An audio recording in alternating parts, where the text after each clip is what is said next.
certainly. This was a request from the board to have a discussion regarding how we're going to move forward in relation to the city. I think that was what brought this to the surface was the recent issues with deciding on the vendor for the video tampering allegations. In those decisions, this board sent a letter to the chief and requested that myself and Chair Moore at the time, be a part of the process in choosing the vendor in our oversight capacity. Can we back up just a second to your objection to them hiring a vendor in the first place?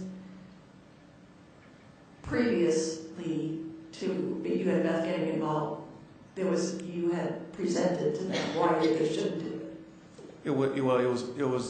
It was my position that based upon our presentation to the Department of Justice and to the monitoring team in the first week of November, that any look at this from an administrative standpoint is premature until the criminal aspects of the allegations had been fully investigated. And when we did that presentation to the Department of Justice, the video aspects and allegations were only one portion of what we referred to the Department of Justice. We did receive confirmation from the Department of Justice that they were looking into our inquiry, and the video was a part of that inquiry. So I went in front of the Finance and Government Committee when they were passing their resolution to have a city council representative on this team to choose the vendor. I then answered questions in front of the city council on the night that they passed the resolution, still urging the city councilors to not move forward and wait for the criminal investigation to be completed and the criminal review to be completed, because in my mind it's duplicitous. And if in fact any of the allegations in this affidavit are true, they are going to be criminal. However, the city made it very clear that no matter what the city council ruled, as far as their wanting to have some oversight, that they were going to move forward anyway. So with that, myself and Chair Moore were involved in a teleconference on the 2nd of December. We reviewed a list of approximately 15 vendors that were being vetted at the time for conflicts of interest with the city. And we both passed along that we didn't have any problems with those vendors in particular, and with the expectation that there was going to be a more robust discussion about each of the vendors, their quality, their qualifications, and the scope of the investigation the city wanted to perform. We learned some weeks later that the city moved forward and had decided on 2 vendors, was negotiating with both of them, and was about to sign a contract with one of them. Minus the robust conversation. Minus the robust conversation, yes. We were not included in that, neither was the Inspector General, Mr. Harper, and neither was Mr. Davis from the audit, nor was Mr. Saman, the city councilor's representative for that oversight function. So the promo is everybody's going to have a voice, and then nobody had a voice but the city. That's correct. And I voiced my concerns that this might be an attempt to contract this vendor and then make it a work product of the city attorney's office, so therefore it would not be a public record. It would be cloaked under the attorney-client privilege. Subsequently, they chose a vendor, and then the state controller advised the city that that particular vendor was on a restricted status in New Mexico, restricted from doing certain business with government entities in the state. I was then included in a rather hastily convened meeting on Monday where the discussion was whether or not to move away from this particular vendor, Ide Bailey, and to move to the second choice, which was Elijah. And that decision was made there. But in fact, what were the choices and options that we were really discussing, except for the fact that they are short on time, they want to get this done, and this is the vendor we're going to go with. So that was the decision that was made from that particular meeting. So the point of this conversation is, once again, we have had issues with obstacles being put in our way, being dismissed, invited and then dismissed, not being able to give our input to many things, this being the most recent of them. Is that a fair assessment? Chair Moore, I'm sorry, Chair Fine, that's correct. That's all right. I could be called worse. Chair Moore would be fine. So, are there other things that relate to that subject that we should be discussing, or we should know about? Chair Fine, I think item B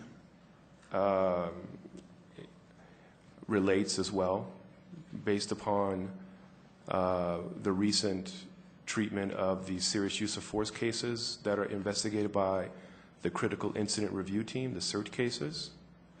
During the last monitor's visit and before the status conference with Judge Brack, we had a settlement conference with the city, with the police, with APD, with the monitoring team, and with the DOJ.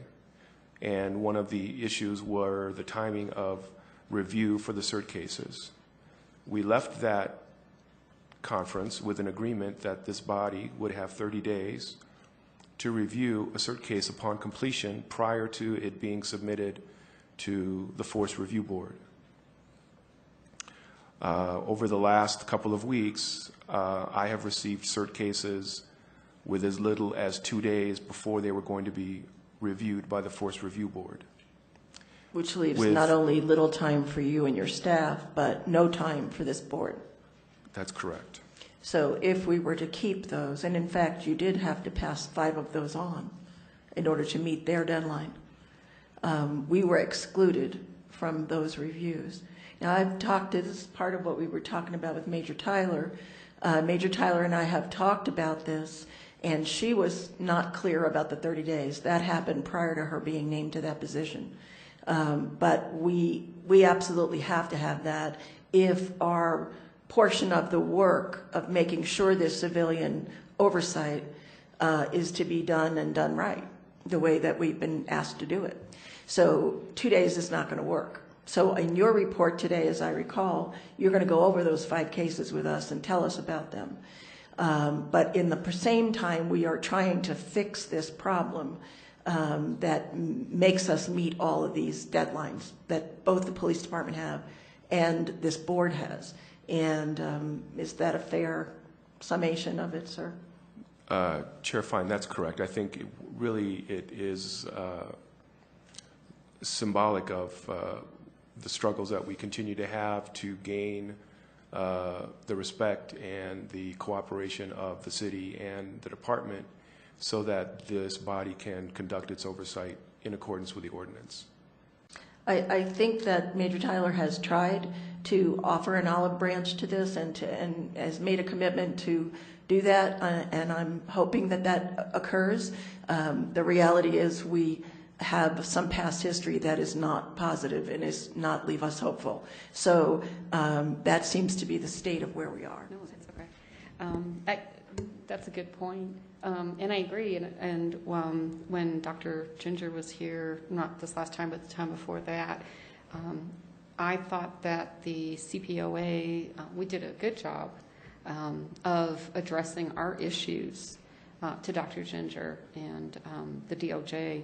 And to me, it just seems like nothing happened. I mean, the city came in and APD came in and said, oh, no. And I'm kind of feeling like you. It's like, you know, I got a full-time job and 2 businesses, and I'm wasting my time here. So, you know, we need to do something. We definitely need to do something.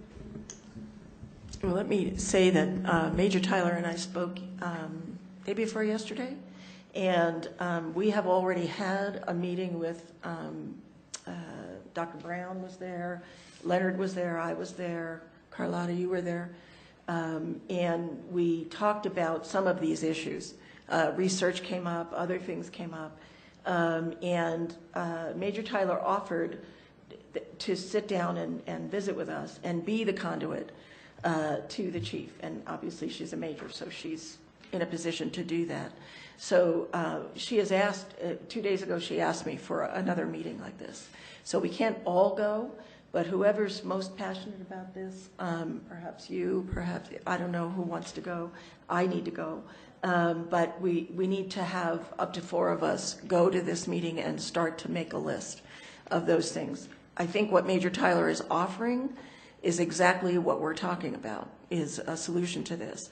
But we have some problems. We're at a 2-year mark on this 4-year process. It's a good time to assess where we are. And honestly, we're not happy with how it's going. We're grateful for a promise for it to go somewhere, but so far it hasn't happened. So we are less than hopeful, but willing to keep going, hoping that something fruitful will come from it. So perhaps a place to start is for us to start with that meeting. And maybe we can get together. Major Tyler is here, so maybe we can get together a date before we leave tonight and see what we can get done as far as that's concerned. Julian, I'm interested in knowing what you think about Johnny's idea, Mr. Armijo's idea, about giving, I think the City Council deserves a 2-year update on what we're doing anyway. So, Chair Fine, board members, yeah, I think the City Councilors would be happy to hear and appreciate hearing from you. I think we can do it a couple different ways. I could take this back to President Benton also and see what he thinks would make sense, but we could have a presentation at a City Council meeting if that's what you guys would like. Maybe part of that downfall, though, is that it maybe have to be limited to about 5 to 10 minutes. But the council at times does have study sessions, and those are a little more informal, usually kind of during the day, but they do allow for much more in-depth presentation and discussion. So that may be something to think about as well. But I will definitely take this back to... Which do you think would be smarter in terms of given the content? Study session?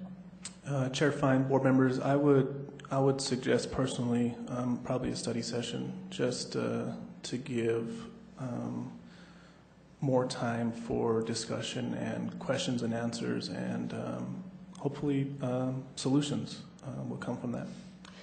Can you pursue that as far as when is the next study session, and can we get on that agenda? Chair Fine, board members, they're usually called at a they're called when something comes up. So I will take this back to President Benton, and I'm sure that he would be happy to host the POB. Thank you. Mm-hmm. Hello, Dr. Brown. I'd like to do both, actually, because of the fact that a lot of people ask me questions about the POB and I don't have a lot of answers. And I think many people view the tape, and so to have it at a city council meeting where everyone is there and people can reach out to the tape and see that, I think that's really, really good. Well, then perhaps we can have a study session and then have the presentation be the solution side of that at a city council meeting. Would that work? Chair Fine, board member Armijo, I think that makes sense, and I will definitely take that to President Benton. Thank you. Chair Fine. With regard to the evidence tampering allegations,